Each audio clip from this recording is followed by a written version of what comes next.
வணக்கம் ஃப்ரெண்ட்ஸ், இது நம்ம சேனல் பிரணேஷ் மம்மி. இன்றைக்கி வந்து நம்ம வீடியோவில் நம்ம இதை பற்றி பார்க்க போகிறோம் அப்படின்னா 8 மந்த்ஸ்லேருந்து எல்லா வயசு குழந்தைங்களுக்குமான சளி, இருமல், காய்ச்சலை ஒரே நாளில் விரட்டி அடிக்கக்கூடிய ரொம்பவே ஹெல்த்தியான தடிம கஞ்சி எப்படி செய்கிறதுன்னு பார்க்கலாம். இந்த கஞ்சி வந்து பார்த்திங்க அப்படின்னா இந்த மழை காலத்தில் குழந்தைங்களுக்கு வரக்கூடிய சளி, இருமல், காய்ச்சலை வந்து நல்லாவே சரியாக்கும், அது வராமல் தடுக்கவும் செய்யும். அது மட்டும் இல்லாமல் குழந்தைங்களுக்கு ஒரு எனர்ஜி பூஸ்டராக இருக்கும். குழந்தைங்க நல்லா சோர்ந்து போயிடுவாங்க இல்லையா, அந்த டைமில் வந்து இந்த கஞ்சி கொடுத்தோம் அப்படின்னா நல்லா எனர்ஜியாக இருப்பாங்க.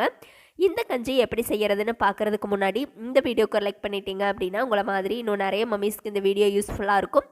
அது மட்டும் இல்லாமல் இப்போ தான் நீங்கள் ஃபஸ்ட் டைம் நம்ம சேனல் பார்க்குறீங்க அப்படின்னா மறக்காமல் நம்ம சேனலை சப்ஸ்கிரைப் பண்ணிக்கோங்க. ஓகே ஃப்ரெண்ட்ஸ், குழந்தைங்களுக்கான இந்த சளி, இருமல், காய்ச்சலை சரியாக்கக்கூடிய தடிம கஞ்சி செய்கிறதுக்கு இன்றைக்கி வந்து நான் ஒரு சின்ன டம்ளரில் 1 டம்ளர் அரிசி எடுத்திருக்கேன். இது கூடவே ஒரு 1/4 டம்ளர் அளவுக்கு பாசிப்பருப்பு வந்து எடுத்திருக்கேன். இதை வந்து கொஞ்சமாக தண்ணி சேர்த்து ஃபஸ்ட்டு ஒரு 2 டைம் நல்லா கழுவி அந்த தண்ணியை கொட்டிட்டு மறுபடியும் நல்லா சுத்தமான தண்ணி சேர்த்து இதை வந்து ஒரு 1/4 மணி நேரம் போல் நம்ம நல்லா ஊற வச்சுக்கலாம்.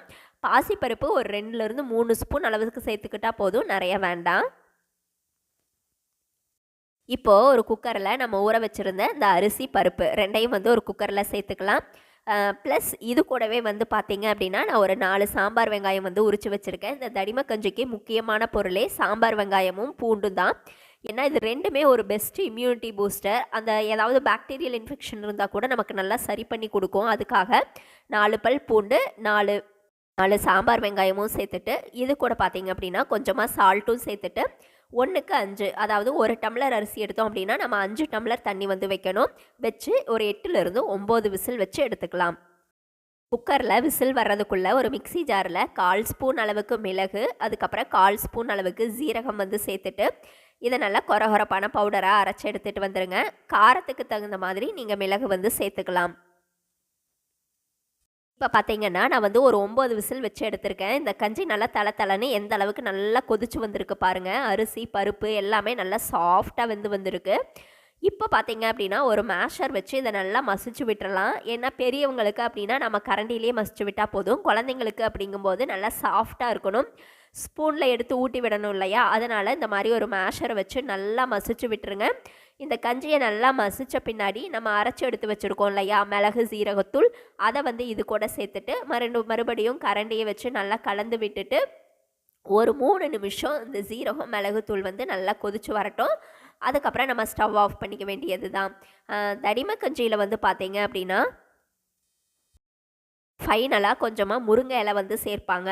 இப்போ மழைக்காலம் அப்படிங்கிறதால முருங்கை இலை வந்து கொஞ்சம் கசப்பாக இருக்கும் அப்படிங்கிறதாலும், மழை காலத்தில் குழந்தைங்களுக்கு முருங்கை இலை கொடுத்தா லூஸ் மோஷன் மாதிரி ஆகும் அப்படிங்கிறதாலையும் நான் இதில் வந்து அது சேர்க்கலை. குழந்தைங்களுக்கு இதில் சேர்த்துருக்க பொருட்களே போதும். சளி, இருமல், காய்ச்சல் டைமில் தாராளமாக கொடுக்கலாம். மார்னிங்கோ, லன்ச் டைம்லேயோ இல்லை டின்னர் டைமுக்கோ தாராளமாக கொடுக்கலாம். இப்போது இது நல்லாவே வந்து ரெடி ஆயிடுச்சு. சர்விங் பவுலுக்கு மாற்றிட்டு ஒரு மிதமான சூட்டில் மார்னிங் பிரேக்ஃபாஸ்ட், லஞ்சு, டின்னர் எந்த டைமில் வேணாலும் கொடுக்கலாம். மழை காலத்தில் சளியே பிடிக்காத குழந்தைங்களுக்கு கூட வாரத்தில் 1 நாள் 2 நாள் கொடுத்துட்டு வந்தீங்க அப்படின்னா சளியே பிடிக்காது. இந்த ரெசிபி உங்களுக்கு பிடிச்சிருந்தது அப்படின்னா மறக்காமல் நம்ம சேனலை சப்ஸ்கிரைப் பண்ணுங்கள், லைக் பண்ணுங்கள். அதே மாதிரி உங்களுடைய கருத்துக்களையும் கமெண்டில் சொல்லுங்கள். Thank you friends.